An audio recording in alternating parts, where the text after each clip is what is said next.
पढ़ाई इसीलिए भैया करे थे? नहीं भैया नहीं, इसलिए नहीं किए थे। कितना पैसा लगता है मित्र आपको इतनी पढ़ाई करने में? कितना संघर्ष आपके माँ बाप झेलते हैं? कितना भाई लोगों को परेशान होना पड़ता है? कितनी कठिनाइयों के बाद में आप तक इतनी पढ़ाई का योग्यता आप लोग ग्रहण कर पाते हैं?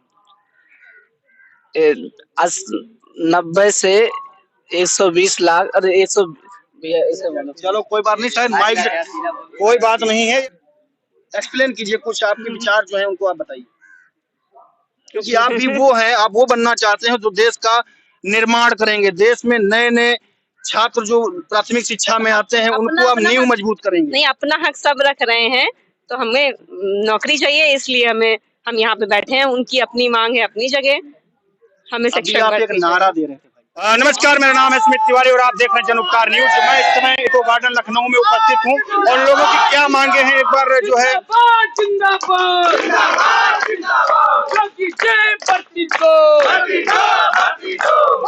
जो है हमारा जन उपकार चैनल है उस पर आपका स्वागत है। धन्यवाद।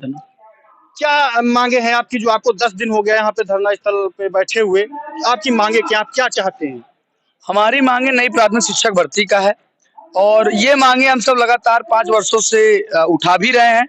और प्रदेश के जब शिक्षा मंत्री उस समय तत्कालीन थे, उन्होंने लिखित रूप से आश्वासन भी दिया और राज्यसभा में जब शिक्षा मंत्रालय ने भी एक चीज आंकड़ा दिया कि प्राथमिक विद्यालयों में 1,26,028 पद रिक्त हैं। उस आधार पे जब हम सब ने आंदोलन किया, मांगे उठाई, तो नौकरी तो नहीं मिली, लेकिन FIR मुकदमा जरूर करवा दिया जाता है जो मुद्दा उठाता है। सेम प्रश्न आपको जी। लगभग डीएलएड का पूरा खर्चा 1.25 लाख के लगभग आ जाता है 2 साल में। और डीएलएड मैक्सिमम ग्रामीण क्षेत्र से किसान परिवार के बच्चे ही करते। किसी विधायक मंत्री का लड़का, टीचर लड़का या लड़की डीएलएड या बीएड नहीं करेगा, उसे नहीं जरूरत है। ये जरूरत होती है किसानों के बच्चों, गरीबों के, वंचितों के बच्चों, हम जैसे गरीब किसान और ग्रामीण लोगों, तो हमको जरूरत होती है नौकरी, इसलिए डीएलएड करते हैं। पानी के बतासे के लिए तो नहीं पढ़ाई यहाँ तक करते हैं। अच्छा, कितने लोग लगभग जो है प्रतिवर्ष, अभी एक आंकड़ा भाई साहब ने बताया है, तो उस आंकड़े के हिसाब से आपको क्या लगता है हर वर्ष अगर इतने लोग पास आउट होते हैं, इतने लोग योग्य होते हैं? अभी आपको शायद आंकड़ा एक बात बताएं, अभी कुछ दिन पहले एक चपरासी 4th क्लास की वैकेंसी निकली थी, उसमें कितने बड़े बड़े डिग्रीधारियों ने जो है फॉर्म अप्लाई कर दिया था, फिर आखिरकार में विभाग के द्वारा उस भर्ती को कैंसिल करना पड़ा था, शायद आपको पता हो। जी। क्या मानते हैं? वैकेंसी के लगभग 4 गुना डिग्रीधारियों ने, जो ए ग्रेड की डिग्री IAS और IPS वगैरह उनके लिए अवेलेबल होते हैं, उन लोगों ने अप्लाई किया था, इसलिए उसको खारिज करना पड़ा था। तो वही चीज मैं आपको जो पूछना चाह रहा हूँ उस पर आप थोड़ा आइए कि एक तरफ सरकार के ऊपर बहुत ज्यादा प्रेशर और होना भी चाहिए, क्योंकि सरकार का एक दायित्व होता है कि अगर हम लोग पढ़ाई कर रहे हैं, हमने डीएलएड की पढ़ाई करी, कम से कम आप मान चलिए आप लोग सिर्फ शिक्षक बनने के लिए पढ़ते हैं। मुझे लगता है कि आप बीटीसी करते हैं, बीएड करते हैं, डीएलएड करते हैं, तो सिर्फ शिक्षक बनने के लिए ही पढ़ते हैं, क्यों भाई साहब? जी जी बिल्कुल। इसके अलावा कोई और ऑप्शन होता है आपके पास शिक्षक बनने के अलावा? कोई ऑप्शन इसके अलावा दूसरा कोई भी ऑप्शन नहीं होता है और मजबूरी होती है लोगों के पास, जब 5-5, 6-6 साल हो जाते हैं और कोई भर्ती आती नहीं है, तो खासकर जो बीटीसी परिवार होता है वो ग्रामीण परिवार से बिलोंग करता है, जहाँ पे बहुत सारी दिक्कतें होती है और उनकी जो फैमिली होती है कहाँ से पैसे अरेंज करके उनको बीटीसी का कोर्स कराया जाता है। टाइम वेस्ट होता है और पैसा वेस्ट होता है। उसके बाद भी बच्चे जो हैं 6-6 साल से भर्ती का इंतजार कर रहे हैं और भर्ती जब नहीं आती है तो ये सब बहुत दयनीय स्थिति है इस समय उत्तर प्रदेश की। और इसलिए यहाँ पे 10 दिनों से हम लोग धरने पे बैठे हैं और कोई भी आला अधिकारी जो है इस विषय में सुनने वाला नहीं है। बहन जी भी यहाँ पे बैठी हुई हैं, आइए एक फाइनल उनसे भी बाइट ले लेते हैं, उनकी भी समस्या सुन लेते हैं। ज्यादा लंबा वीडियो नहीं बनाएंगे, ज्यादा आप लोग नहीं सुनेंगे, बात सेम की सेम है। बहन जी, आप यहाँ पे इन लोगों के साथ में शायद अकेले हैं, एक लोग और दिखाई दिए थे, अभी नहीं दिखाई दे रहे हैं। आपका क्या मानना है? मेरा मानना है कि शिक्षक भर्ती आनी चाहिए।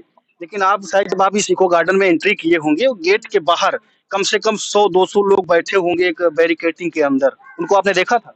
नहीं। कैसे आपने इको गार्डन इसी गेट से आए होंगे ना? आपने शायद ध्यान नहीं दिया।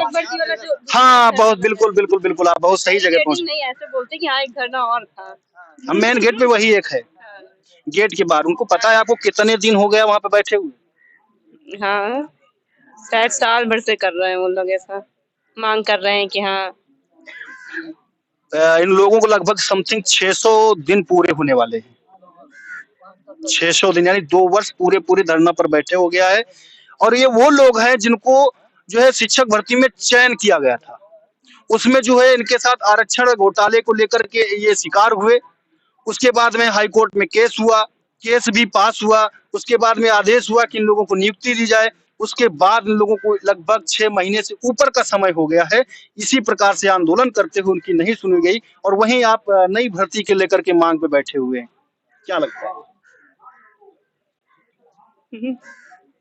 अगर संख्या बल होगा तो वैकेंसी आएगी। अगर सब एक हो एक जाए तरफ मैं कहना चाह रहा हूँ, जो योग्य लोग हैं, जो पास आउट हो चुके, जिनको नियुक्ति मिलनी चाहिए, उनको नियुक्ति नहीं दे पा रही है सरकार। और वहीं आप दूसरी ओर आप मांग करते हैं कि नई वैकेंसी निकाली जाए जिसमें हमारा चयन हो। अभी एक नारा बोल रहे थे कि आवाज दो, हम एक हैं। तो इसी तरीके से एक होंगे क्या? नहीं नहीं, हम लोग यूनाइट हैं। जल्द ही आप देखेंगे यहाँ लखनऊ के सड़कों पे। पिछली बार आपने देखा होगा 23 दिसंबर, 28 दिसंबर और 3 जनवरी विधानसभा चुनाव के पहले आप लोगों को याद होगा कि यहाँ हम लोगों ने क्या प्रदर्शन करके दिखाया। और माननीय पूर्व शिक्षा मंत्री सतीश चंद्र द्विवेदी जी ने हम लोगों के लिए आनंद फनन में 17,000 का एक लेटर जारी किया, लेकिन वह अपना चुनाव हार गए, जिस वजह से वह भी ठंडे बिस्तर में चला गया। क्योंकि सरकार ऐसी सरकार है, क्योंकि यहाँ युवाओं की बात नहीं सुनी जाती। आप देख रहे हैं कि 69,000 शिक्षक भर्ती में 6800 लिस्ट का एक घोटाला हुआ। सरकार ने चुनाव के वक्त उनका लिस्ट भी जारी किया और नाम भी उजागर किया, लेकिन आज वह लगभग 570 दिन प्लस हो चुका है, लेकिन अभी वो लोग मेन गेट पे बैठे हुए। आज शिक्षा मंत्री आवाज घेरे, लेकिन अभी भी उनकी बात नहीं सुनी जा रही। हम लोगों का हक है, हम लोग नई प्राथमिक शिक्षक भर्ती का विज्ञापन चाहते हैं और हम अपना हक मांग के रहेंगे। क्योंकि हम लोगों ने 5 वर्ष हो गया, 5 वर्ष में हम लोगों ने बहुत सा संघर्ष किया। विधानसभा चुनाव के पहले 2028 में 2 जून के तहत हम लोगों ने नई शिक्षक भर्ती के लिए आह्वान किया गया। संगम तट से आप देख लीजिए बैनर में, सर का मुंडन करवाकर प्रदेश व्यापी आंदोलन किया गया। और प्रदेश व्यापी आंदोलन में हम लोगों ने आगामी विधानसभा सत्र में आचार संहिता लगने से पहले एक दिन पूरे प्रदेश व्यापी आंदोलन किया और पूरे प्रदेश में के जिलों में डीएम को ज्ञापन दिया गया और वहां घेराव किया गया।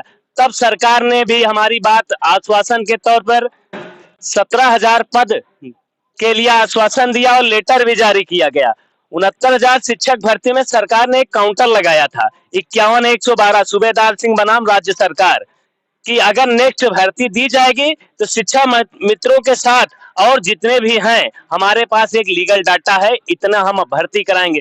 आप ये रख लीजिए 51,112 प्लस 17,000 प्लस 5 वर्षों में जो रिक्त पद हैं, उन पदों को मिलाकर सरकार हमें अविलंब एक बड़ी भर्ती दे, नहीं तो हम लोग लोकसभा चुनाव के पहले यहाँ आंदोलित रहेंगे और माननीय प्रधानमंत्री योगी मोदी जी के चुनाव तक हम लोग यहाँ बैठे रहेंगे। जब तक अब की हमारी मांग नहीं सुनी जाएगी तब तक हम लोग हटेंगे नहीं। जी, बहुत बहुत